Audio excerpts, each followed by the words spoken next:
A história, mais tarde conhecida como 20 anos de chamadas, começou em 20 de junho de 2001 na pequena aldeia de Saint-Laurent-du, no leste da França. Por volta das 4 da tarde, Laura M., uma moradora da aldeia que tinha acabado de completar 8 anos, desapareceu. Naquele dia, ela voltava para casa pelo caminho habitual. A última testemunha a viu a apenas 900 metros de casa. Depois seu rastro desapareceu abruptamente. As buscas, organizadas quase imediatamente, que cobriram as florestas locais, campos e estradas secundárias, não deram absolutamente nenhum resultado. Na noite do mesmo dia, a aldeia mergulhou num silêncio pesado, quebrado apenas pelas breves comunicações da polícia. Ninguém ainda suspeitava que esse silêncio duraria 2 décadas. As primeiras estranhezas no caso surgiram muito rapidamente. Já às 16h20, uma vizinha de Laura, que voltava para casa da padaria local, notou um carro suspeito. Ela tinha a certeza de que nunca o tinha visto antes em Saint-Laurent-du. Era um Peugeot 405 verde escuro com danos evidentes. O espelho lateral esquerdo estava partido e a porta estava visivelmente arranhada. O carro movia-se lentamente, afastando-se da aldeia sem chamar muita atenção e sem parar. Na altura, a vizinha não deu muita importância a isso. Só mais tarde, o seu testemunho se tornaria um detalhe-chave do caso.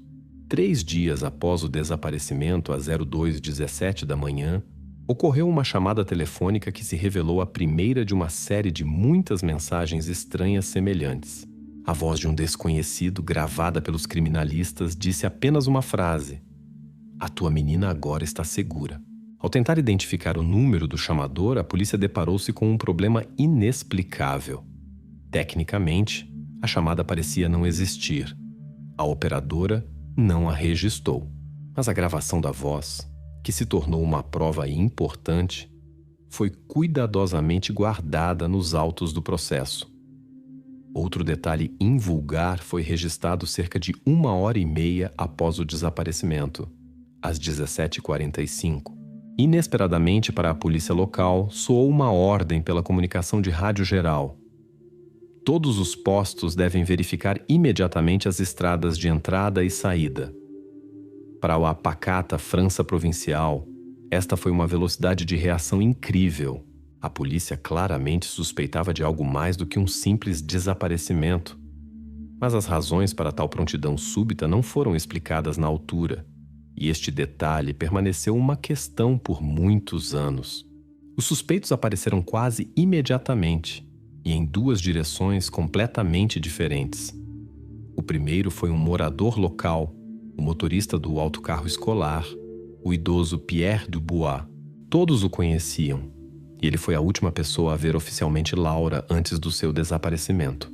As suspeitas não surgiram do nada. No dia do desaparecimento, ele mudou inesperadamente a sua rota habitual, sem avisar o despachante e violando o regulamento de trânsito. Mais tarde, a polícia registrou outra estranheza. Dubois atrasou-se para a verificação obrigatória do tacógrafo que registra as rotas e paragens do autocarro.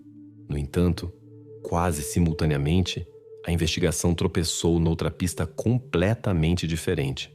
O proprietário de uma pequena oficina de automóveis localizada na saída da aldeia, Bernard Valette, conduzia um carro semelhante ao que a vizinha tinha visto. O mecânico possuía precisamente um Peugeot 405 verde escuro.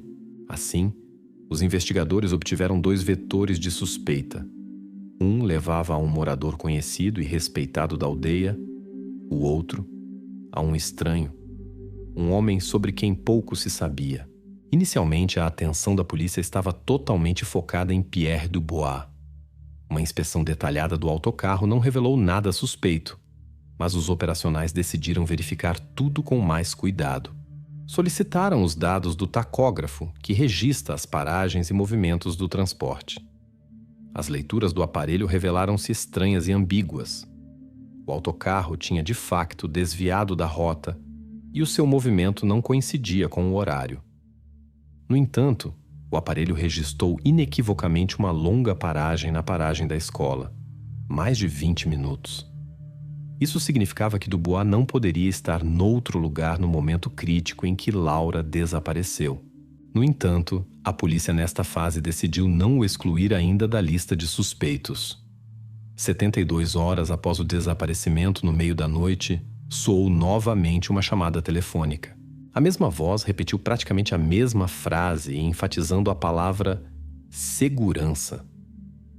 A gravação da voz foi imediatamente analisada pelos criminalistas. Os resultados levantaram ainda mais questões.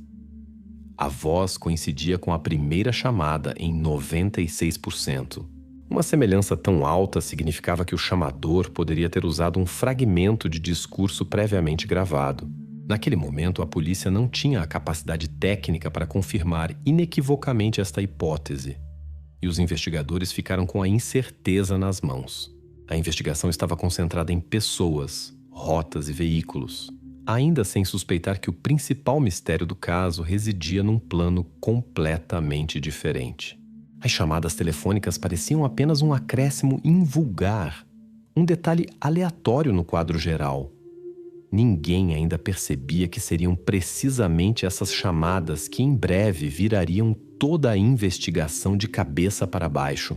Após a série de chamadas telefônicas e a verificação dos depoimentos do motorista do autocarro escolar, a investigação gradualmente colocou a sua figura em segundo plano. O foco da atenção recaiu sobre uma nova pessoa, à primeira vista, sem qualquer ligação com o ocorrido. O mecânico Bernard Valette, proprietário de uma pequena oficina de automóveis na estrada que levava à cidade vizinha. Era precisamente ele quem possuía o carro semelhante ao descrito pela testemunha no dia do desaparecimento de Laura M. O primeiro facto que atraiu a atenção da polícia para Valette foi a data da repintura do seu carro. De acordo com os documentos, a repintura do Peugeot 405 foi concluída em 17 de junho de 2001, exatamente 3 dias antes do desaparecimento de Laura. Esta data foi registrada pela polícia como um facto, sem suposições sobre as razões e motivos, e na fase inicial parecia apenas uma coincidência invulgar. Os investigadores começaram a verificar os detalhes da repintura e descobriram que em 10 de junho de 2001, o mecânico encomendou tinta de uma tonalidade rara, verde epicea, verde abeto. Essa tonalidade era usada muito raramente e vendida apenas por encomenda individual numa das lojas da cidade vizinha. O recibo da compra, datado precisamente desse dia, foi anexado aos autos do processo. A polícia decidiu inspecionar o território da oficina. No pátio traseiro, entre um monte de peças velhas e sucata, os investigadores descobriram um espelho lateral direito com uma característica fenda profunda. O espelho pertencia claramente a um Peugeot 405. Estava ali há muito tempo, coberto por uma camada de sujidade, como se alguém tentasse esquecer a sua existência. Isto tornou-se uma pista importante. Agora, os investigadores já não tinham dúvidas de que o carro descrito pela testemunha poderia muito bem pertencer a Valette. No primeiro interrogatório, Valette comportou-se com calma e confiança. Quando a polícia perguntou diretamente sobre o espelho danificado, ele respondeu imediatamente, como se estivesse preparado para este assunto. Valette informou que o espelho pertencia de facto ao seu carro, mas que tinha sido danificado há muito tempo, no inverno de 1999. Ele atribuiu a causa a um acidente doméstico. Um vizinho da garagem ao lado derrubou acidentalmente um elevador que caiu sobre o carro. No momento desta declaração, parecia aos investigadores que Valette tinha respostas para tudo. No entanto, a verificação das declarações deu um resultado inesperado. O tal vizinho, François Picard, não confirmou a versão de Valette. Ele admitiu o facto do incidente com a queda do elevador, mas afirmou que isso não aconteceu em 1999, mas muito mais tarde, por volta do inverno de 2000. O próprio Picard, durante o ano de 1999, esteve longe de Saint-Laurent-du. Vivia em Marsella, regressando apenas no verão do ano seguinte. Havia uma discrepância óbvia nas declarações, mas a polícia ainda não tirou conclusões precipitadas. O facto da contradição foi registrado nos documentos. A etapa seguinte da verificação de Valete foi o estudo do seu álibi na véspera do desaparecimento de Laura. Em breve, a polícia obteve uma confirmação aparentemente convincente de que o mecânico não estava na aldeia no dia do desaparecimento. Ao estudar os seus movimentos, a investigação descobriu uma gravação de vídeo de uma câmara de vigilância numa estação de serviço, localizada a 80 quilômetros de Saint-Laurent-du-Gies. Na gravação, vê-se claramente o carro Peugeot 405 pertencente a Valete. A data e a hora no recibo não deixavam dúvidas. 19 de junho de 2001, por volta das 19h45. Na gravação, Valete abastecia calmamente o carro, pagou a gasolina sem pressa e partiu também sem pressa. À primeira vista, este álibi parecia extremamente convincente. No entanto, a polícia notou que a distância de 80 quilômetros poderia ser percorrida em 1h30 a 2 horas. Isso significava que Valete tecnicamente poderia ter voltado à aldeia ainda na noite do mesmo dia e no dia seguinte já estar em casa. Isso deixava uma janela de oportunidade aberta. E embora este ponto não tenha sido enfatizado especificamente nos autos do processo, os investigadores não excluíram essa possibilidade. Decidindo finalmente verificar as suspeitas, a investigação encomendou uma perícia criminal à pintura do carro de Valete. Os peritos recolheram amostras das portas do Peugeot e analisaram a sua estrutura. O resultado da investigação revelou-se inesperado para a polícia e potencialmente devastador para o álibi de Valete. A perícia confirmou a presença de 2 camadas de tinta de tonalidade idêntica, vert epicea. A camada inferior era obviamente mais antiga e a superior, aplicada recentemente. E o mais importante, a camada superior foi datada com precisão pelos peritos, aplicada depois de junho de 2001. Isso significava que Valete, por alguma razão, tinha repintado o carro novamente já após o desaparecimento de Laura M. Após esta perícia, os investigadores viram em Valete já não apenas uma pessoa com uma data suspeita de repintura do carro, mas alguém que tentava conscientemente esconder detalhes importantes para essa investigação. As suspeitas em relação a ele aumentaram fortemente. Ele tornou-se o principal suspeito, para quem a investigação agora dirigia praticamente todas as suas forças e atenção. Enquanto o laboratório forense analisava as amostras de tinta e fornecia as suas conclusões à investigação, o caso de Laura subitamente revelou outro problema, não menos sério, mas de natureza completamente diferente. Familiar. Enquanto os peritos desvendavam a misteriosa repintura do carro do mecânico Valete, a investigação inesperadamente mudou o foco para um lado completamente diferente deste caso. Inesperadamente para todos, no dossiê de Laura surgiram informações que a família tinha escondido cuidadosamente da polícia, preferindo não revelar o passado relacionado com a vida pessoal da mãe. Nos autos do processo, que a polícia solicitou à esquadra local, foi encontrada informação anteriormente não divulgada pela família de Laura. 2 anos antes do seu desaparecimento, em 1999, a mãe de Laura tinha apresentado uma queixa formal à polícia, acusando o seu ex-parceiro de perseguição e ameaças. Nos documentos, essa pessoa era designada apenas pela letra J. O seu nome e apelido foram intencionalmente ocultados. Desde então, ninguém falou sobre este incidente, e mesmo os vizinhos próximos não estavam a par do conflito ocorrido. Os investigadores examinaram cuidadosamente a declaração feita pela mãe de Laura em julho de 1999. A queixa especificava factos de chamadas noturnas com ameaças, bem como inscrições estranhas e perturbadoras feitas com tinta no portão da casa. Os grafitis foram feitos grosseiramente, claramente à pressa, com o único propósito de assustar ou humilhar a família. Na altura, a polícia não abriu um processo.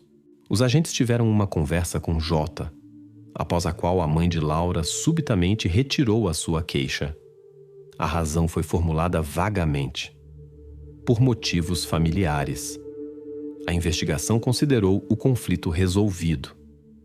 Agora, após o desaparecimento de Laura, este incidente ganhou um novo significado e a polícia decidiu falar novamente com a mãe, tentando entender as razões do seu silêncio. Durante a conversa com a polícia, a mãe de Laura respondeu às perguntas com calma, mas evasivamente. Ela repetia uma coisa.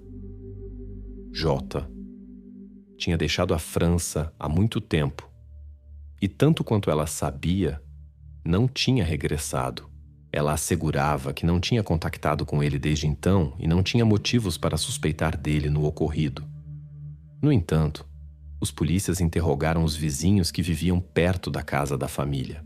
Uma das vizinhas, a idosa Madame Renier, informou que literalmente um mês antes do desaparecimento de Laura, em maio de 2001, tinha visto o carro pertencente a Jota perto da casa deles. A vizinha estava certa das suas declarações, pois o carro era reconhecível pela matrícula característica. Assim, as palavras da mãe de Laura entravam em contradição direta com as afirmações da vizinha. A investigação não tirou conclusões sobre a mentira da mãe, mas registrou esta inconsistência, assinalando-a como uma nuance importante. Como o aparecimento de Jota na aldeia um mês antes do desaparecimento de Laura parecia extremamente suspeito, a polícia decidiu verificar urgentemente o seu paradeiro no momento do desaparecimento. Os funcionários solicitaram informações sobre os seus movimentos e vistos para confirmar ou refutar o álibi. O pedido deu um resultado bastante rápido. Os documentos mostraram que já meio ano antes de junho de 2001, Jota estava fora da França. Ele residia permanentemente em Espanha, em Madrid. Tinha confirmação oficial de estadia e um visto emitido pelas autoridades espanholas. Formalmente, este álibi parecia absolutamente convincente. A investigação temporariamente pôs de lado a versão com o ex-parceiro da mãe, considerando esta linha um beco sem saída. E embora os funcionários da polícia duvidassem internamente de quão bem os documentos e vistos poderiam confirmar a localização real de uma pessoa, oficialmente esta pista foi deixada sem desenvolvimento posterior. A investigação mudou o foco para outras versões e outras circunstâncias do caso. 2 anos após o desaparecimento, em 2003, a polícia recebeu outra chamada. A voz novamente informou sobre segurança.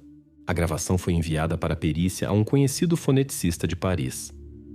Os resultados da análise de áudio revelaram-se invulgares e completamente inesperados.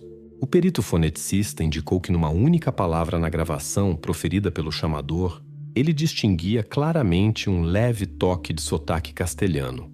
A palavra era madrugada, que em espanhol significa amanhecer cedo ou hora antes do amanhecer. Este detalhe subtil atraiu a atenção especial da polícia, provocando toda uma série de discussões e hipóteses. De repente, a versão sobre o envolvimento de Jota voltou a pairar sobre a investigação, embora não houvesse provas concretas disso. A polícia não estava pronta para tirar conclusões definitivas, mas a sugestão de uma possível ligação entre Jota e as misteriosas chamadas tornou-se um novo ponto de tensão na investigação. Os peritos ainda discutiam a probabilidade da origem espanhola da misteriosa chamada, quando chegou à mesa dos investigadores um relatório completamente novo sobre o tráfego telefônico, capaz de mudar radicalmente o curso de toda a investigação. Enquanto os investigadores ainda estudavam os resultados da análise fonética da gravação com o sotaque castelhano, surgiu inesperadamente uma nova reviravolta. Chegou à direção da polícia um relatório recente sobre o tráfego telefônico prometendo revelar detalhes fundamentalmente novos do caso. No entanto, quase simultaneamente, apareceu uma testemunha capaz de lançar luz sobre os eventos daquele junho de 2001. Na primavera de 2010, soou uma chamada telefônica inesperada na esquadra. O chamador identificou-se como um camionista que trabalhava há muito tempo nas rotas do leste da França. Ele informou que em 21 de junho de 2001, no dia seguinte ao desaparecimento de Laura, tinha visto na estrada N112 um carro Peugeot 405 verde escuro. No interior, notou uma jovem passageira que, segundo ele, parecia desnorteada.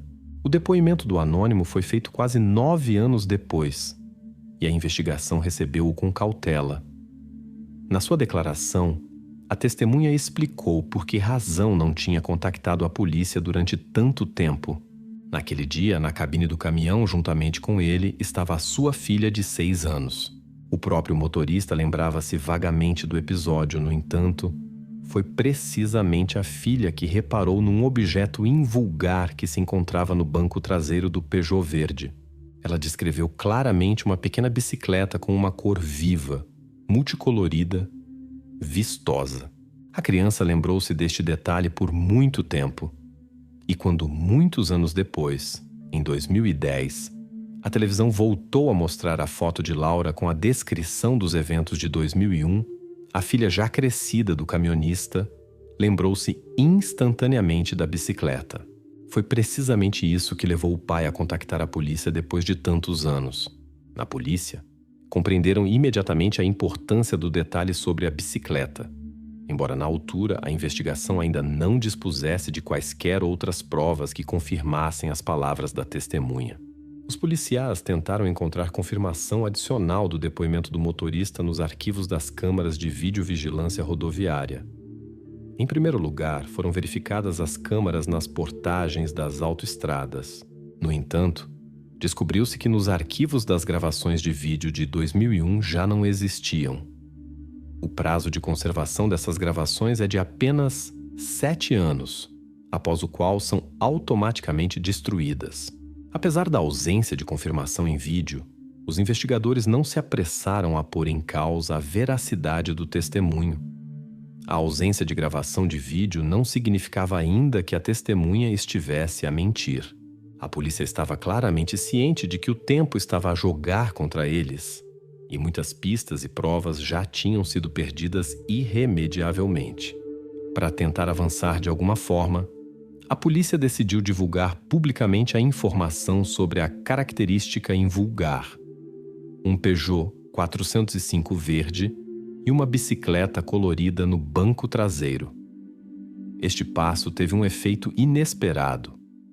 Praticamente logo após a publicação da característica, as esquadras de polícia e as linhas diretas foram inundadas com dezenas e até centenas de chamadas de cidadãos. As pessoas relatavam quaisquer carros suspeitos que surgissem na sua memória quase uma década depois. Um dos sinais mais detalhados foi recebido em relação a um cidadão alemão, um turista que visitava regularmente a região no início dos anos 2000. Mas ao verificar, descobriu-se que o turista alemão tinha um carro completamente diferente, que nem remotamente se assemelhava ao Peugeot 405. A investigação passou várias semanas a seguir esta pista falsa, após o que se convenceu definitivamente de que o depoimento não tinha qualquer relação com o caso de Laura. Estas intermináveis chamadas e a verificação de versões desnecessárias esgotaram visivelmente as forças dos investigadores. Com cada nova pista errada, a confiança nas testemunhas diminuía e a polícia tornou-se mais cautelosa em relação a quaisquer novos dados que chegassem nos meses seguintes. No entanto, passado algum tempo, o serviço rodoviário francês forneceu à polícia outra descoberta curiosa. Durante uma verificação de rotina dos documentos de arquivo, os inspetores rodoviários descobriram um antigo auto de infração administrativa. O documento continha informações sobre uma multa emitida ao proprietário de um Peugeot 405 precisamente na estrada N112, em junho de 2001. O auto indicava claramente o nome do infrator: um certo Patrice Roche, que se dedicava profissionalmente à instalação de sinais de trânsito. Nos autos da multa não havia fotografia ou descrição detalhada do infrator, apenas informação seca sobre a data e local da infração administrativa. A investigação anotou este nome. No entanto, na altura era apenas um entre muitos outros indicados em documentos semelhantes. O nome, descoberto na antiga multa, não despertou interesse imediato na polícia e perdeu-se entre dezenas de outros registros suspeitos.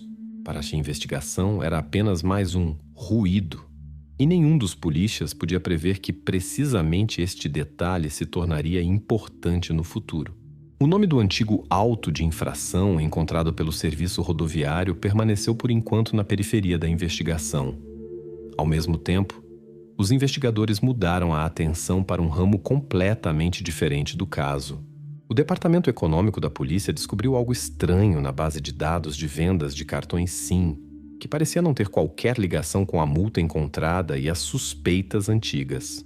Os analistas do Departamento Econômico identificaram um esquema segundo o qual o mesmo passaporte adquiria regularmente pacotes de 6 cartões SIM pré-pagos. As compras ocorriam a cada 4 meses com uma pontualidade surpreendente, a partir de 2002. Esta descoberta parecia estranha e alarmou a investigação, embora nesta fase a polícia dispusesse apenas do facto da regularidade e sistematicidade de tais aquisições. O nome do titular do passaporte ou detalhes específicos não foram mencionados nos autos da investigação. Com um estudo mais aprofundado do comportamento estranho do titular do passaporte, foram revelados detalhes adicionais preocupantes.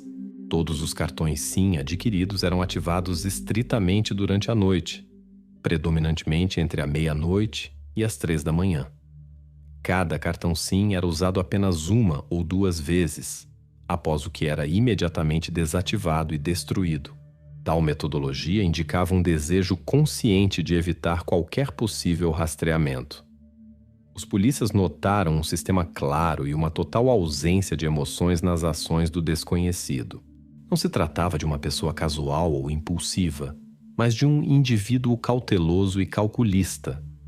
A geografia das ativações dos cartões SIM também merecia atenção. As ativações ocorriam no território de 5 departamentos da França. Ao verificar, descobriu-se que as torres de telemóvel a partir das quais as chamadas eram feitas coincidiam com as mesmas localizações que no caso de Laura. Este detalhe foi registrado pela investigação como muito significativo, embora neste momento não tenham sido tiradas conclusões sobre uma ligação direta com as chamadas à família de Laura. Numa reunião da equipa de investigação, surgiu uma questão importante de um dos investigadores seniores. Por que é que ninguém tinha notado tal estranheza antes, visto que o esquema funcionava desde 2002? A resposta do Departamento Econômico da Polícia foi simples, mas reveladora. Até 2008, em França, simplesmente não existia uma base de dados centralizada única que controlasse as vendas e o registro de cartões SIM pré-pagos. Como resultado, rastrear tais compras massivas ou suspeitas anteriormente era tecnicamente impossível. Os polícias não justificaram a lacuna do sistema, apenas registraram o facto de que, até um certo momento, não tinham tais capacidades. No entanto, a investigação tentou verificar a identidade do titular do passaporte suspeito, que era ativamente usado na compra de cartões SIM. A verificação dos documentos levou a um resultado inesperado e desagradável. Descobriu-se que o passaporte, com o qual eram feitas as compras regulares de cartões, pertencia a uma pessoa falecida em 1999. E isso significava apenas uma coisa: o passaporte era falsificado há muito tempo e era praticamente impossível identificar o verdadeiro titular. Os documentos do arquivo confirmaram a morte do titular do passaporte, e a investigação, por um curto período, voltou a um beco sem saída. Esta informação levou a polícia a adiar temporariamente a verificação da identidade do comprador de cartões SIM, uma vez que as buscas do ponto de vista jurídico se tornavam inúteis. No entanto, passado algum tempo, ocorreu uma reviravolta inesperada. Em 2010, a polícia verificou novamente os documentos relacionados com outra compra de cartões SIM e descobriu um formulário recente que tinha sido usado para formalizar a transação num dos pontos de venda. No formulário restavam impressões digitais claras e adequadas para análise. A perícia dactiloscópica urgente realizada deu uma coincidência completamente inesperada. As impressões digitais pertenciam ao montador de sinais de trânsito chamado Patrice Roche, o mesmo cujo nome já tinha aparecido no auto da antiga multa, encontrada anteriormente na estrada N-112. Assim, Roche apareceu pela primeira vez no radar dos investigadores já não por acaso, mas em ligação com o esquema suspeito de compra de cartões SIM. Apesar da importância da descoberta, o nome de Roche ainda não tinha recebido confirmação direta de ligação ao caso de Laura. A investigação simplesmente registrou este facto como mais um momento invulgar, que merecia um estudo mais aprofundado. Nesta fase, a polícia ainda não suspeitava que existia uma ligação entre as compras anônimas de cartões SIM e as chamadas à família de Laura. Para eles, eram duas investigações separadas, duas direções completamente diferentes que por enquanto não se cruzavam de forma alguma. A polícia não via que as chamadas e os cartões SIM eram espelhos da mesma sala. Enquanto a polícia estudava cuidadosamente o esquema de utilização de cartões SIM anônimos, a atenção dos investigadores voltou inesperadamente para o círculo de Laura e a sua família. Em 2013, ocorreu outra descoberta, à primeira vista sem qualquer ligação com os suspeitos e as chamadas.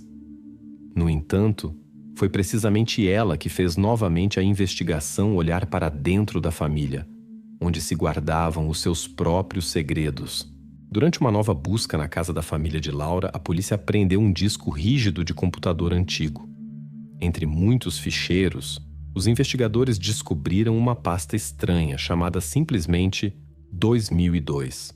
Nela encontravam-se ficheiros de áudio com gravações de canções de Embalar. O surpreendente foi que todos os ficheiros não tinham data e a própria pasta estava cuidadosamente escondida entre outros documentos. Decidiram não informar a mãe de Laura sobre a descoberta, para não provocar explicações prematuras. A polícia simplesmente registrou a descoberta, decidindo estudá-la mais detalhadamente. Para trabalhar nos estranhos ficheiros de áudio foi chamado um perito em análise de som. Ele rapidamente estabeleceu que a voz que soava nas canções pertencia a uma mulher. Além disso, as gravações tinham sido ligeiramente abrandadas artificialmente, o que tornava o seu som profundo e pouco natural. O perito afirmou com confiança que as canções de Embalar tinham sido originalmente gravadas num suporte analógico, muito provavelmente numa cassete de áudio, e mais tarde, transferidas digitalmente para o computador. Ao ouvir atentamente uma das canções, o perito descobriu algo invulgar. A gravação interrompia-se a meio da palavra Laura. A palavra soava indistinta, como se a canção tivesse sido subitamente parada. Foi precisamente este facto que mais alarmou a polícia. Surgiu a hipótese de que as gravações poderiam ter sido usadas para manipular a mãe de Laura, talvez até por alguém de fora. Por enquanto, não havia provas disso, apenas suspeitas indefinidas e a estranheza da própria descoberta. Durante outra conversa com a mãe de Laura, os investigadores perguntaram-lhe cuidadosamente sobre tais gravações. A mãe respondeu com total confiança que nunca tinha feito tais gravações e não fazia ideia do que se tratava. Ela parecia sinceramente surpreendida e até um pouco irritada pelo facto de a investigação fazer tais perguntas depois de tantos anos. No entanto, quando os investigadores falaram separadamente com o irmão de Laura, obtiveram informações completamente diferentes. O jovem lembrava-se claramente que a sua mãe cantava canções de Embalar precisamente nos momentos de tensão familiar, especialmente quando o pai se preparava para sair de casa, o que aconteceu várias vezes. Segundo ele, as canções eram simples, melodiosas e calmantes, mas ele não se lembrava de todo que a mãe as tivesse alguma vez gravado. Assim, surgiu uma contradição clara e preocupante nas declarações dos membros da família. Vendo a clara contradição nos depoimentos familiares, os investigadores decidiram recorrer a um psicólogo para obter a sua opinião sobre a natureza das estranhas gravações de áudio e a sua possível ligação com o que se passava na família. O psicólogo, tendo estudado todos os detalhes e gravações, apresentou uma hipótese inesperada. Ele sugeriu que a pessoa que ligava poderia ser uma mulher, talvez até a própria mãe de Laura. Segundo a sua teoria, a mãe poderia sofrer de um profundo choque emocional e inconscientemente fazer tais chamadas, usando as gravações para manter em si a ilusão da presença de Laura por perto. Esta versão soava chocante e poderia facilmente desviar a investigação do caminho certo. No entanto, a polícia decidiu verificá-la, embora com grande ceticismo interno. A hipótese parecia demasiado extrema para não lhe dedicar a devida atenção e não fechar definitivamente esta opção duvidosa. Para verificar a hipótese do psicólogo, a polícia enviou urgentemente amostras das gravações de áudio para uma nova perícia fonográfica. Os peritos compararam cuidadosamente a voz feminina com a gravação das misteriosas chamadas telefônicas, que durante muitos anos preocuparam a família. O resultado chegou rapidamente e foi inequívoco. A incompatibilidade foi de 87%. Isso significava que a voz das gravações das canções de Embalar não poderia de forma alguma pertencer à pessoa que ligava para a casa da família de Laura. A versão psicológica perdeu abruptamente a relevância. Nesta fase, a investigação descartou completamente a hipótese da mãe como sendo a pessoa que ligava, embora o próprio facto do surgimento de tal teoria já tivesse adicionado ruído e tensão desnecessários à investigação. Tendo rejeitado a hipótese da voz feminina, a polícia focou-se tanto nas estranhas canções de Embalar que perdeu de vista algo muito mais importante. Todos estavam tão absortos na análise das gravações que ninguém pensou em quem exatamente poderia ter criado e colocado essas gravações no disco antigo. Tendo substituído a canção, a investigação esqueceu-se completamente de quem tinha posto o disco a tocar. Enquanto a investigação lidava com as gravações das canções de Embalar e tentava descobrir quem poderia ter plantado esses ficheiros de áudio, ocorreu novamente um evento na investigação que mudou drasticamente a direção da busca. Estávamos já em 2021 e parecia que a esperança de encontrar provas materiais era praticamente nula. Mas uma descoberta inesperada numa instalação agrícola abandonada deu novamente uma hipótese de se aproximar da solução. Na primavera de 2021, um agricultor local, que decidiu limpar a sua oficina antiga e abandonada nos arredores da aldeia, descobriu entre peças velhas e ferramentas uma pequena bicicleta. Era uma Peugeot Colorline, fabricada em 1999. A bicicleta estava coberta por uma espessa camada de pó. Estava no fundo da instalação sob um monte de sacos velhos e caixas. Ao lado da bicicleta estava um caderno gasto, na capa do qual havia uma inscrição à caneta esferográfica. Lora, 2002. O agricultor, percebendo a possível importância da descoberta, informou imediatamente a polícia. Os peritos forenses que chegaram examinaram cuidadosamente o local da descoberta. A análise inicial deu imediatamente resultados importantes. Nos pedais da bicicleta foram encontrados vestígios microscópicos de ADN, muito degradados com o tempo. No entanto, os peritos conseguiram confirmar que o perfil biológico coincidia com o perfil genético anteriormente estabelecido de Laura M. Agora, a investigação, pela primeira vez em muitos anos, obteve uma confirmação real de que Laura poderia ter estado ali, ou pelo menos, tinha uma ligação direta com este objeto. Além da bicicleta, foram encontradas na oficina caixas de cartão velhas, dentro das quais se conservavam embalagens com autocolantes rodoviários. Em todas as embalagens, lia-se claramente o carimbo da empresa Roche Signalization. Assim, pela primeira vez em toda a investigação, foi encontrada uma ligação física direta entre o local onde o objeto de Laura foi encontrado e a figura de Patrice Roche. No entanto, isto ainda não significava provas diretas do seu envolvimento pessoal. Os investigadores, que estudavam o local da descoberta da bicicleta, prestaram atenção a uma questão importante. A bicicleta foi encontrada numa oficina abandonada, localizada a 38 quilômetros da casa dos pais de Laura. Se supuser que o sequestrador era um morador local, como é que o objeto acabou tão longe? O criminologista que assessorava a investigação propôs a sua versão. A oficina foi abandonada pelo proprietário em 2005, o que significava que a bicicleta poderia ter sido movida para lá já após a primeira vaga de chamadas telefônicas à família. Assim, os investigadores obtiveram uma explicação parcial, mas a questão de quem exatamente transportou a bicicleta para lá e por que permaneceu sem resposta. Pouco depois da publicação da descoberta, a polícia recebeu outro testemunho alarmante. Um vizinho que vivia como eremita perto da oficina agrícola informou subitamente que alegadamente tinha ouvido vozes de crianças neste edifício por volta de 2004. O depoimento do homem parecia importante e sério. A polícia verificou cuidadosamente as suas palavras, mas já no primeiro interrogatório notou estranhezas no comportamento da testemunha. Mais tarde, um exame médico confirmou que o homem sofria de um transtorno de consciência alcoólico e as suas declarações foram consideradas não fidedignas. A investigação perdeu novamente tempo e esforço a lidar com um sinal falso e o público, cansado de tais sensações, sentiu novamente desapontamento. Apesar disso, a polícia continuou a verificação sistemática dos arquivos relacionados com Patrice Roche e a sua atividade na área da descoberta. Ao estudar os documentos da Direção-Geral de Viação, guardados no arquivo da administração local, os polícias descobriram um facto importante. No registro de arquivo sobre o abastecimento de automóveis voltou a surgir o mesmo Peugeot 405 verde, pertencente a Roche.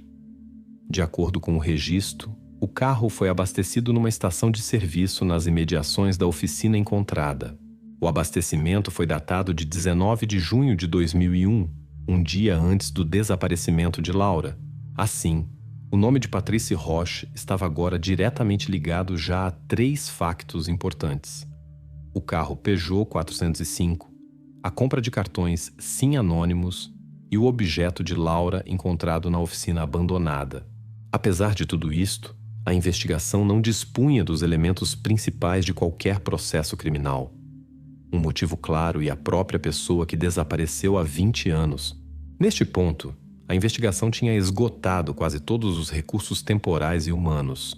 As circunstâncias forçavam a polícia a mover-se rapidamente, mas poucos notavam que o homem que manteve toda a França em suspense durante muitos anos tinha ainda menos tempo. No final do outono de 2021, tornou-se claro para a investigação que o tempo era extremamente escasso. A cadeia de provas, que foi reunida ao longo de 20 anos, fechou-se subitamente numa única linha. Para a polícia, era importante registrar final e secamente todos os detalhes do caso antes que ele fosse arquivado para sempre. Os eventos dos últimos meses formaram uma cronologia rápida e clara. O primeiro facto-chave: o registro da Câmara que registrou a multa na autoestrada N-112 confirmou que o Peugeot 405, pertencente a Patrice Roche, estava de facto nas imediações da aldeia na noite de 19 de junho de 2001, um dia antes do desaparecimento de Laura. O segundo facto foi decisivo. A perícia de ADN criminalista retirada da bicicleta deu um resultado compatível com as amostras biológicas do próprio Patrice Roche. O coeficiente de coincidência pelo método RMP, tendo em conta a degradação do material, foi de 0,92, o que era considerado estatisticamente significativo. O terceiro fato, que anteriormente parecia uma coincidência aleatória. As impressões digitais no formulário para cartões SIM, datado de 2010, também pertenciam a Roche. Agora, tornou-se completamente óbvio para a investigação que era precisamente este homem quem, ao longo de muitos anos, realizava as chamadas anônimas. A última etapa chegou rapidamente. No interrogatório após a detenção, Roche admitiu secamente: "As chamadas são da minha responsabilidade." No entanto, ele negou firmemente e sem hesitação qualquer envolvimento no sequestro de Laura. A única razão declarada para as chamadas foi breve e clara: sentimento de poder. O motivo soava estranho, mas a polícia aceitou-o como uma razão formal. A investigação, voltando mais uma vez aos detalhes dos primeiros dias, finalmente compreendeu por que razão a asa do Peugeot 405 de Roche tinha sido repintada. Foi uma tentativa banal de esconder os danos e o espelho caído, provavelmente obtidos durante a própria situação do sequestro. O próprio facto da repintura revelou-se agora perfeitamente explicável e concluía logicamente um dos episódios mais longos da investigação. De seguida, A polícia confirmou que a oficina antiga, onde a bicicleta foi descoberta, era um local de permanência temporária de Laura, pelo menos nos primeiros meses após o desaparecimento. Isto foi indiretamente provado pelas embalagens antigas e autocolantes rodoviários da empresa de Roche, encontrados no mesmo local. A ligação tornou-se definitiva e incontestável. Adicionalmente, foi analisada a dinâmica das chamadas telefônicas. A frequência das mensagens aumentou notavelmente após 2015, o que se revelou estar ligado à deterioração do estado de saúde de Roche. Ele começou a cometer erros e a ligar com mais frequência do que antes, o que confirmava indiretamente a versão da investigação sobre a sua participação direta. Os eventos desenrolaram-se rapidamente e secamente, como registros num auto policial. Em 12 de outubro de 2021, a polícia realizou uma busca no apartamento de Roche e deteve-o no seu local de trabalho. Tudo o que poderia ser de interesse para essa investigação foi apreendido e enviado para a perícia. Já 2 semanas depois, em 26 de outubro, Patrice Roche foi encontrado na cela do Centro de Detenção Preventiva sem sinais de vida. Os peritos confirmaram que ele partiu voluntariamente, usando meios improvisados. Após a sua morte, a polícia fez uma última tentativa para esclarecer as restantes incertezas do caso. A principal tarefa era identificar um possível cúmplice, uma vez que a voz nas chamadas ouvidas no período de 2009 a 2012 nunca foi identificada. Os investigadores passaram 48 horas a verificar todos os possíveis contactos e ligações de Roche, mas não encontraram absolutamente nada que os pudesse levar a outra pessoa. A investigação parou no momento em que se tornou claro que era impossível continuá-la. A conclusão final da investigação foi breve e sem esperança. O corpo de Laura não foi encontrado. O caso está temporariamente encerrado devido à morte do único arguido. La Coruña, março de 2021. A chamada para o serviço de emergência chegou exatamente à meia-noite. Incêndio em um prédio residencial na rua Paseo de los Puentes.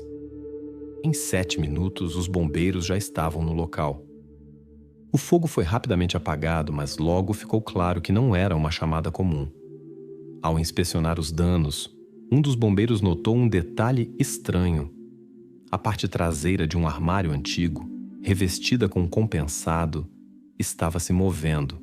O eletricista, chamado para avaliar os danos, removeu cuidadosamente o painel e de repente notou uma pequena mão.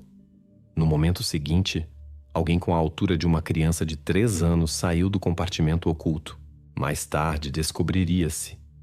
Idade 2 vezes maior, altura de apenas 86 centímetros, peso mal ultrapassando 12 quilogramas. Em silêncio. Ninguém entende como isso poderia acontecer no centro de uma grande cidade espanhola, em um apartamento comum, sob o olhar atento dos vizinhos e serviços sociais. Como essa pessoa permaneceu despercebida durante 6 anos inteiros? As primeiras horas após o incêndio dão aos investigadores muito poucas informações e um enorme número de perguntas. Policiais, inspecionando o apartamento, encontram dezenas de recibos vencidos e avisos de dívidas, todos em nome de uma mulher inquilina. Nos documentos, não há menção a outra pessoa. No apartamento não há roupas ou brinquedos. Nenhum sinal que indicasse a presença de mais alguém além da própria inquilina. Um dos vizinhos mais tarde lembrará aos investigadores que aproximadamente 4 anos atrás, em 2017, ele ouviu o choro de criança através da parede algumas vezes. Na época, isso não lhe pareceu estranho, mas logo o choro cessou abruptamente.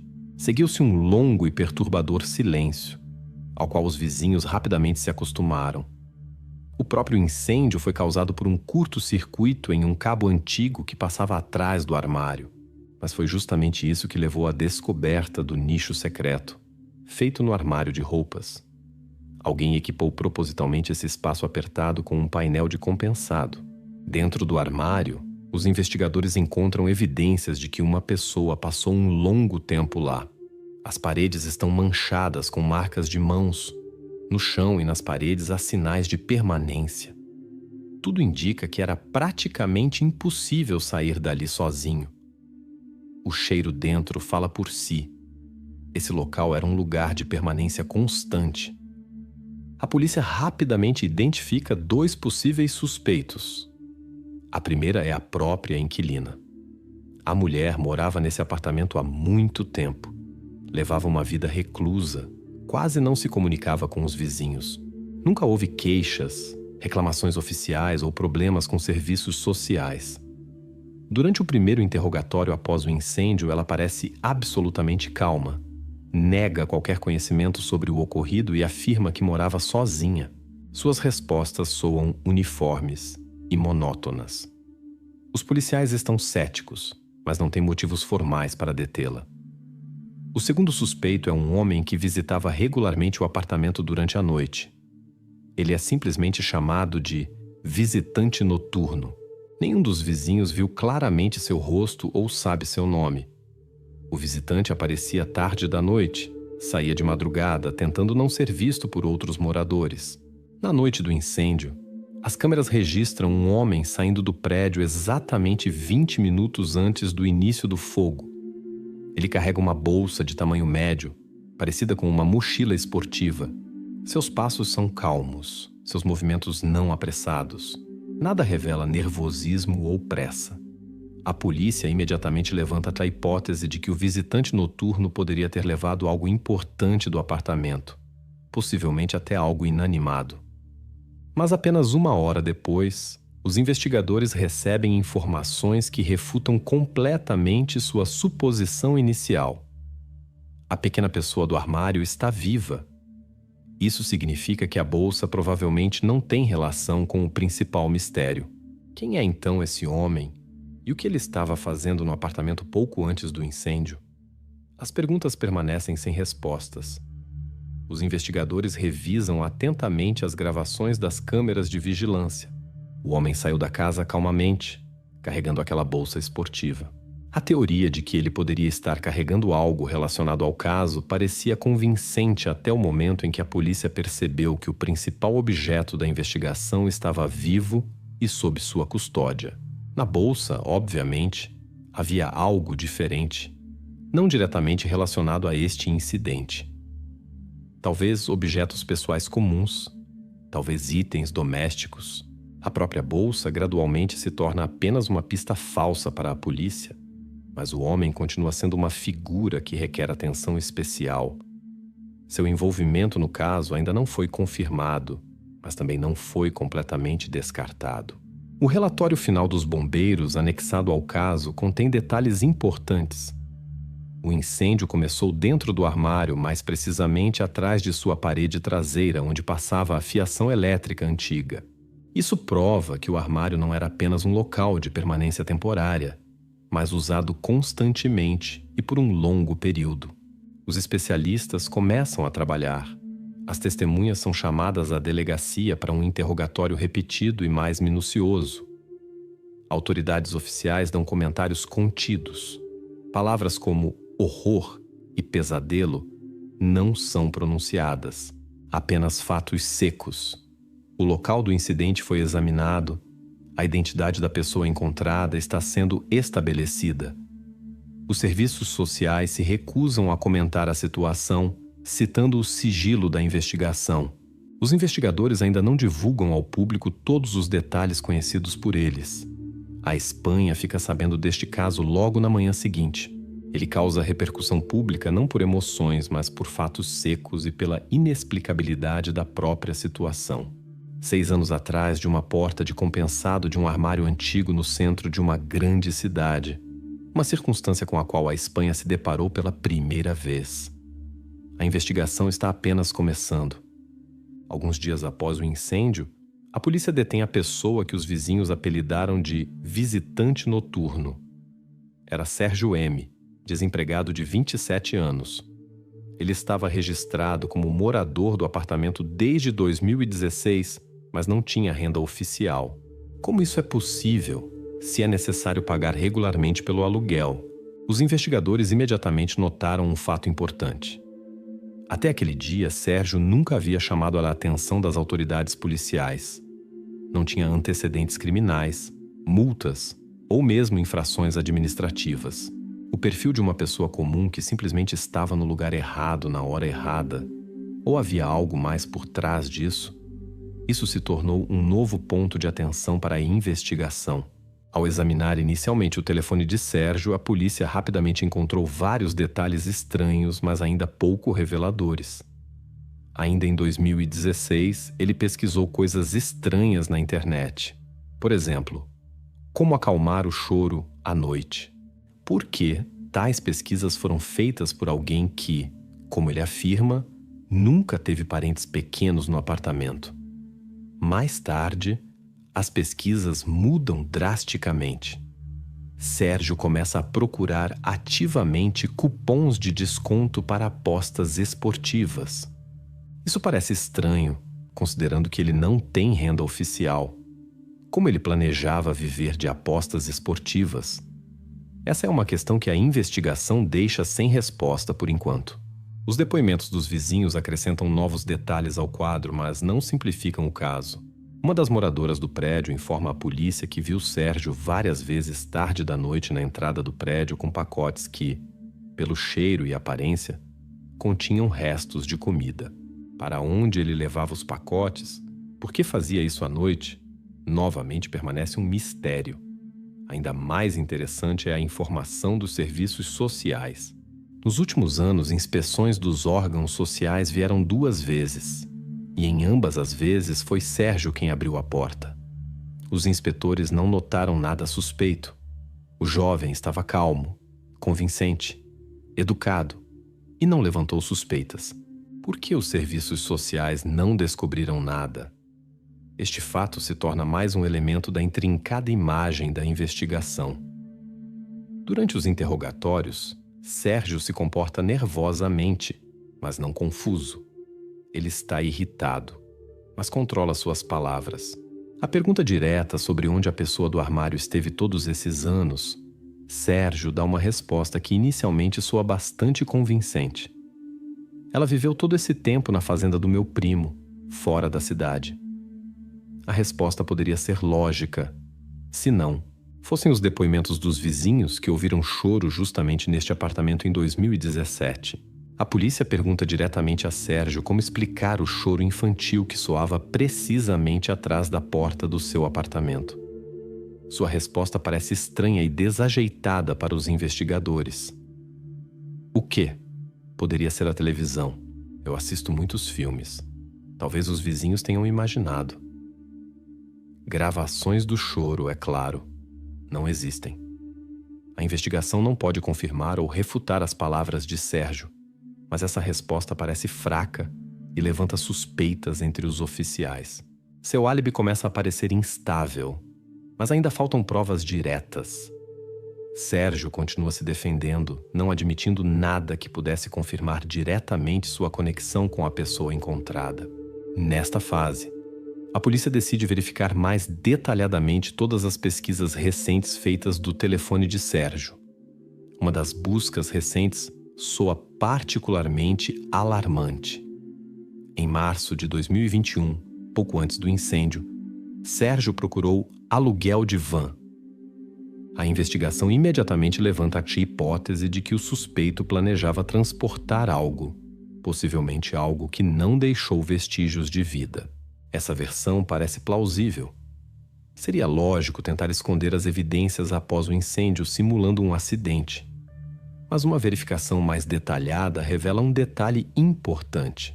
A empresa de aluguel de carros confirma à polícia.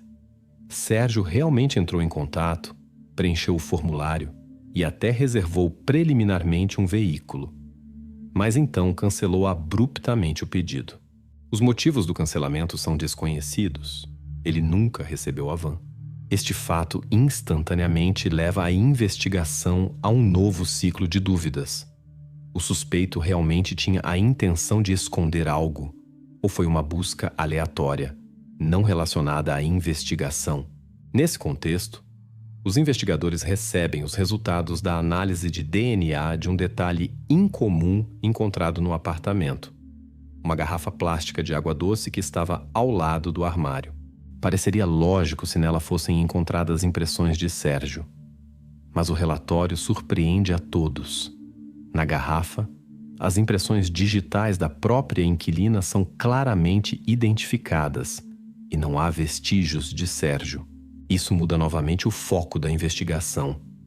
Agora a principal figura sob suspeita é justamente a dona do apartamento. Os investigadores imediatamente mudam de estratégia. Enquanto Sérgio permanece sob vigilância, seu papel já não parece tão óbvio quanto era alguns dias atrás. Ele está irritado, mas não parece uma pessoa assustada enfrentando uma acusação real. Há mais nervosismo em seu comportamento do que ansiedade real. Sérgio não revela todos os detalhes, mas também não parece um criminoso evidente. A investigação passa para outra figura, que até agora estava mais na sombra, para a mãe da pessoa que viveu anos no armário. É para lá que agora se dirige o principal vetor da investigação. Sérgio permanece sob observação por enquanto, mas é muito cedo para apresentar acusações contra ele. Talvez ele tenha sido apenas um participante passivo de algo maior, ainda não claro para a polícia. Os investigadores fazem uma nova anotação: entender a personalidade da dona do apartamento, seu passado e motivações. Essa é agora a tarefa prioritária, para a qual toda a atenção das autoridades policiais da Espanha está direcionada. Enquanto a polícia cuidadosamente se afasta da figura de Sérgio, o foco da investigação muda para a mãe de Lucia encontrada no armário, uma mulher chamada Marta R. Ela vem para outro interrogatório preparada e traz ao inspetor um maço de fotografias. Nas fotos, sua filha Lúcia é retratada contra o fundo de uma pequena casa rural. Marta assegura que foi nesta casa, na propriedade de seu primo, que Lucia supostamente viveu nos últimos anos. O inspetor examina cuidadosamente as fotografias e imediatamente nota algo estranho. Não há datas nas fotos, e a própria casa não corresponde ao endereço indicado no depoimento de Marta. Surge a suspeita de que as fotografias são apenas uma tentativa de desviar a atenção da investigação. Os peritos forenses rapidamente confirmam as dúvidas do inspetor. As fotografias foram impressas em uma impressora a jato de tinta doméstica comum e os dados digitais sobre o local e hora da captura estão ausentes. Todos os arquivos são vazios. Claramente não são fotos originais. O inspetor decide entrar em contato diretamente com o primo de Marta, que vive em Lugo, para verificar as afirmações da mulher sobre a estadia de Lucia em sua casa. A resposta do parente é breve e categórica. Ele informa que Lucia nunca ficou com ele e que não via a menina há vários anos. Isso contradiz completamente a história de Marta e mina ainda mais sua versão dos eventos. Simultaneamente, a polícia investiga as operações financeiras de Marta. Ela recebia regularmente subsídios habitacionais do Estado, mas a partir de 2017, os gastos com eletricidade em seu apartamento aumentaram inesperadamente em 40%. A mulher não comprou novos aparelhos domésticos. Seu estilo de vida não mudou. Os investigadores começam a suspeitar que alguém estava escondido e constantemente no apartamento, o que explica o aumento acentuado nas contas de eletricidade. No próximo interrogatório, o inspetor faz perguntas mais específicas a Marta sobre o acompanhamento médico de sua filha. Onde estão as declarações de vacinação de Lucia? Precisamos confirmar que ela foi observada regularmente por um médico. Marta responde calmamente e com confiança, como alguém pronto para tais perguntas. Todos os documentos estavam com nosso pediatra familiar, mas ele infelizmente morreu durante a pandemia. O investigador anota a resposta, mas um dia depois a verificação mostra que o médico da família mencionado por Marta está de fato vivo e continua trabalhando. O médico confirma pessoalmente à polícia que Lucia não estava entre seus pacientes e que ele nunca a examinou. A resposta de Marta novamente se mostra falsa e mina a confiança em seu depoimento. A investigação começa a explorar outra versão. Talvez os parentes de Marta tenham temporariamente acolhido Lucia por algum acordo pessoal.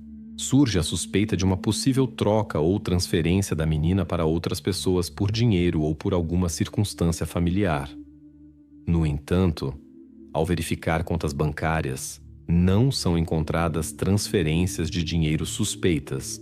Todos os parentes interrogados pela polícia negam categoricamente que já tenham recebido Lucia ou tido qualquer contato com ela nos últimos anos. Esta versão é rapidamente descartada e a investigação volta ao ponto de partida. Em meio a essas verificações, inesperadamente um médico local entra em contato.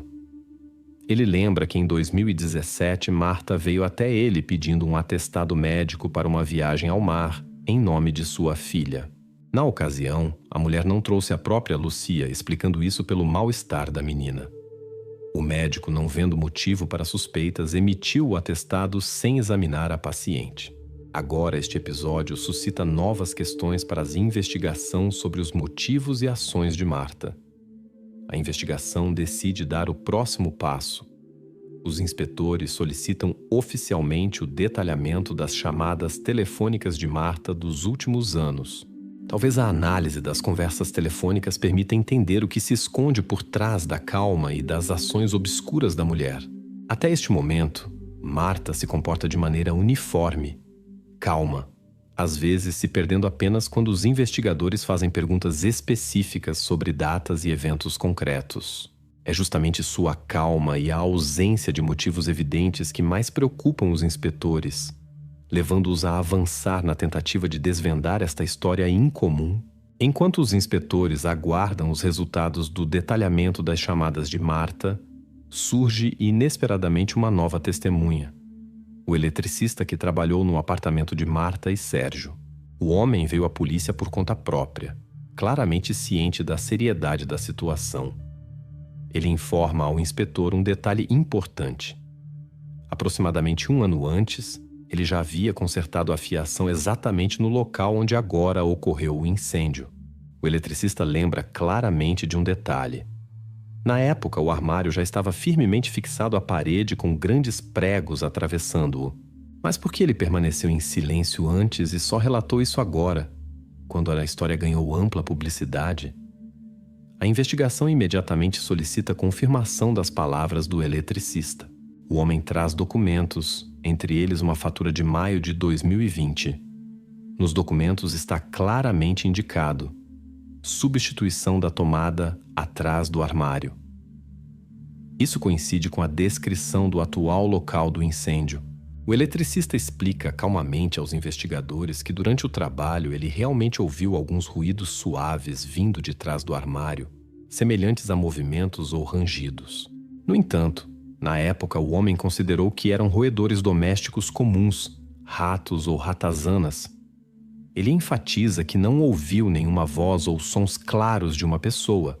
A polícia verifica os papéis e encontra um detalhe importante nos documentos. O ato de trabalho concluído foi assinado por ninguém menos que Sérgio. Foi ele quem supervisionou o trabalho do eletricista na época. Isso já difere seriamente do que Sérgio disse em interrogatórios anteriores. Naquela época, ele afirmou que não sabia nada sobre o armário e supostamente não estava envolvido na reforma do apartamento. O novo testemunho do eletricista mostra claramente pela primeira vez: Sérgio estava diretamente relacionado ao armário muito antes do incêndio. O investigador interroga detalhadamente o eletricista, tentando encontrar contradições. Você tem certeza de que não viu quem exatamente estava no apartamento? O eletricista responde calma e brevemente: não vi ninguém. O armário já estava firmemente fixado à parede. Todos os pregos já estavam colocados. O cliente, Sérgio, estava com muita pressa. Disse apenas para fechar a tomada e sair o mais rápido possível. Os investigadores comparam suas palavras com o depoimento que Sérgio dá agora. Sérgio afirma exatamente o oposto. O eletricista mesmo moveu o armário. Eu não toquei em nada e não o apressei. Não há coincidências nos depoimentos, e isso se torna outro detalhe preocupante. No entanto, as palavras do eletricista parecem mais convincentes para a investigação. Ele claramente não tem interesse pessoal em proteger Sérgio. Diante dessas discrepâncias, os investigadores consideram uma nova versão. Poderia o eletricista ser um cúmplice, ajudando Marta e Sérgio a esconder uma pessoa no armário? Talvez seja por isso que ele ficou em silêncio por tanto tempo sobre o armário fixado e os sons estranhos. A polícia realiza uma verificação minuciosa de todos os movimentos do eletricista nos últimos 3 anos, usando dados do rastreador GPS de seu carro de trabalho. Os resultados da verificação mostram: no período de 2018 a 2020, o eletricista apareceu na área da casa de Marta e Sérgio apenas uma vez, no mesmo dia em que realizou o serviço de substituição da tomada. Nenhuma outra visita que pudesse indicar participação sistemática na vida desta família foi detectada. As suspeitas contra ele gradualmente desaparecem. Ele se torna apenas uma testemunha casual, fornecendo um detalhe importante para a investigação, mas nada mais. Neste contexto, a investigação obtém outro fato importante. Ao verificar lojas de construção locais, os investigadores encontram uma gravação de câmera de vigilância feita um dia antes daquela visita do eletricista em 2020. Na gravação, vê-se claramente Sérgio comprando uma grande folha de compensado. Este é o mesmo material com o qual o armário foi reforçado por dentro, transformando um móvel comum em um nicho cuidadosamente camuflado. Esta descoberta se revela crucial. Agora a investigação vê claramente que as ações de Sérgio não foram casuais ou espontâneas.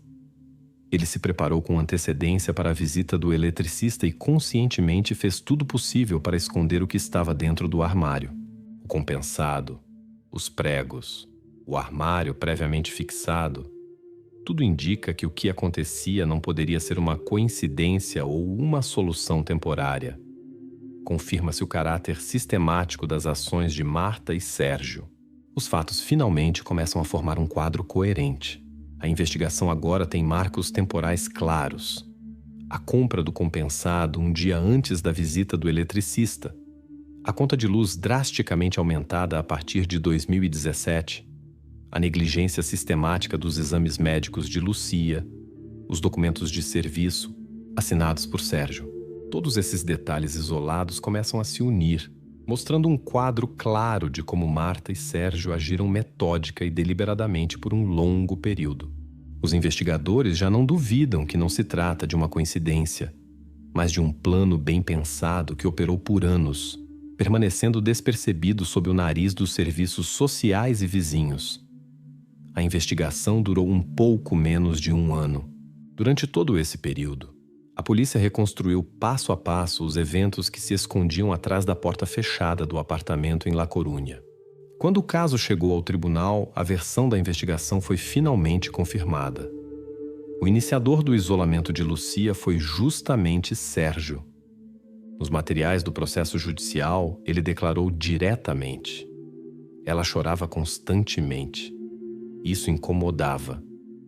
Foram justamente essas palavras que fundamentaram a acusação. A mulher, mãe de Lucia, Marta, por sua vez, reconheceu totalmente sua culpa.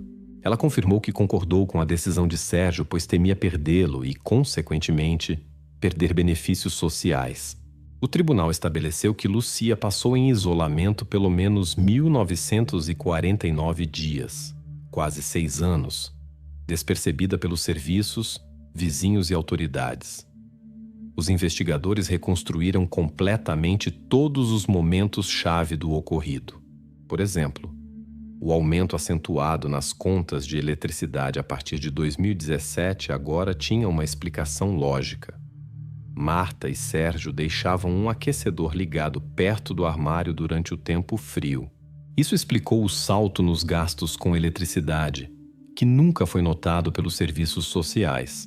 As fotografias de Lucia contra o fundo de uma casa rural que Marta tentou apresentar como prova de que a menina morava com parentes, revelaram-se falsificações.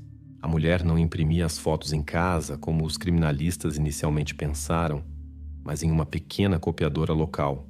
Para isso, Marta usou imagens aleatórias da internet, deliberadamente evitando fotografias que contivessem datas ou dados sobre a captura.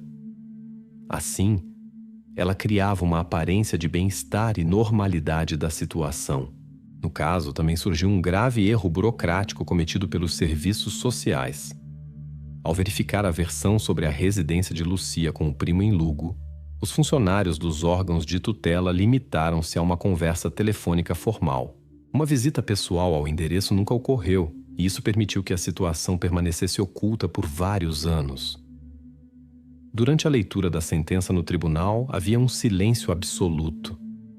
Sérgio estava irritado e visivelmente tenso. Após o anúncio da pena, ele de repente falou alto, dirigindo-se não tanto ao tribunal, mas a todo o sistema de controle e proteção. Onde vocês estavam nesses 6 anos? Por que não notaram? O juiz interrompeu brevemente suas palavras, continuando calmamente o procedimento de anúncio da decisão. No mesmo dia, Marta, estando no centro de detenção preventiva, tentou tirar a própria vida. A tentativa foi mal sucedida, e algumas horas depois, a sessão do tribunal foi retomada sem pausas ou quaisquer alterações na programação. Os números finais da sentença soaram claros e secos. Sérgio recebeu 25 anos de prisão. Marta, 11 anos.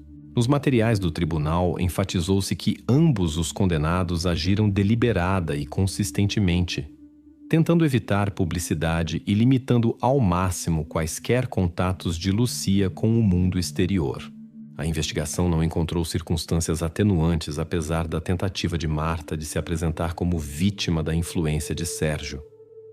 Hoje, Lucia vive com uma das famílias adotivas perto de Santiago de Compostela.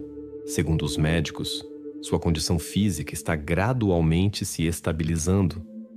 O último relatório médico indica que em um futuro próximo, Lucia poderá se locomover independentemente, sem aparelhos médicos especiais. A investigação judicial em relação ao Serviço Social de La Coruña ainda está em fase de preparação. A data para a revisão do caso de negligência dos funcionários e assistentes sociais ainda não foi oficialmente marcada.